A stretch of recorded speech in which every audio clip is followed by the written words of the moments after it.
നമസ്കാരം. നെടുമ്പാശ്ശേരിയിൽ യുവാവ് കാറിടിച്ച് മരിച്ച സംഭവം കൊലപാതകമാണെന്ന് സ്ഥിരീകരിച്ച് പോലീസ്. തുറവൂർ സ്വദേശി ഐവിൻ ജിജയാണ് മരിച്ചത്. CISF ഉദ്യോഗസ്ഥന്റെ കാറാണ് ഇടിച്ചത്. സംഭവത്തിൽ ഒരു CISF ഉദ്യോഗസ്ഥനെ പോലീസ് കസ്റ്റഡിയിലെടുത്തു. ബീഹാർ സ്വദേശിയായ ഉദ്യോഗസ്ഥൻ മോഹൻകുമാറാണ് കസ്റ്റഡിയിലുള്ളത്. നെടുമ്പാശ്ശേരി വിമാനത്താവളത്തിന് സമീപമുള്ള നായത്തോട് ഇന്നലെ രാത്രിയിലാണ് സംഭവമുണ്ടായത്.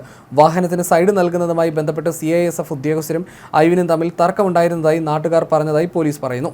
കാറിൽ 2 CISF ഉദ്യോഗസ്ഥരാണ് ഉണ്ടായിരുന്നത്. തർക്കത്തെ തുടർന്ന് ഐവിൻ CISF ഉദ്യോഗസ്ഥൻ ഓടിച്ച കാറിന് മുന്നിൽ നിന്നു.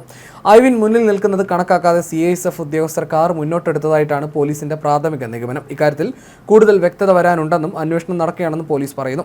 മുന്നോട്ടെടുത്ത കാർ ഇടിച്ച് ബോണറ്റിലേക്ക് വീണ ഐവിനെ കുറച്ചു ദൂരം വലിച്ചിടിച്ചതായിട്ടാണ് പോലീസ് സംശയിക്കുന്നത്. തുടർന്ന് താഴേക്ക് വീണ ഐവിന് ഗുരുതരമായി പരിക്കേൽക്കുകയായിരുന്നു. സംഭവത്തിന് പിന്നാലെ കാറിൽ നിന്നും ഒരു CISF ഉദ്യോഗസ്ഥൻ ഓടുകയും മറ്റൊരാൾ പരിക്കേറ്റ് അങ്കമാലിയിലെ ആശുപത്രിയിൽ ചികിത്സയിൽ തുടരുന്നതുമായിട്ടുള്ള റിപ്പോർട്ടുകളുമുണ്ട്.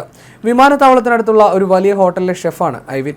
ജോലി കഴിഞ്ഞ് രാത്രിയിൽ തിരികെ പോകുന്നതിനിടയിലാണ് സംഭവം ഉണ്ടായത്. വഴിയിൽ ഐവിനും CISF ഉദ്യോഗസ്ഥരും തമ്മിൽ തർക്കിക്കുന്നത് കണ്ടതായി നാട്ടുകാർ പറഞ്ഞതായും പോലീസ് പറയുന്നു. CCTV ദൃശ്യങ്ങൾ ഉൾപ്പെടെ പോലീസ് ശേഖരിച്ചിട്ടുണ്ട്. അതേസമയം ദൃക്സാക്ഷികളായ നാട്ടുകാർ CISF ഉദ്യോഗസ്ഥരിൽ ഒരാളെ മർദ്ദിച്ചുവെന്ന വിവരവും പുറത്തുവരുന്നുണ്ട്.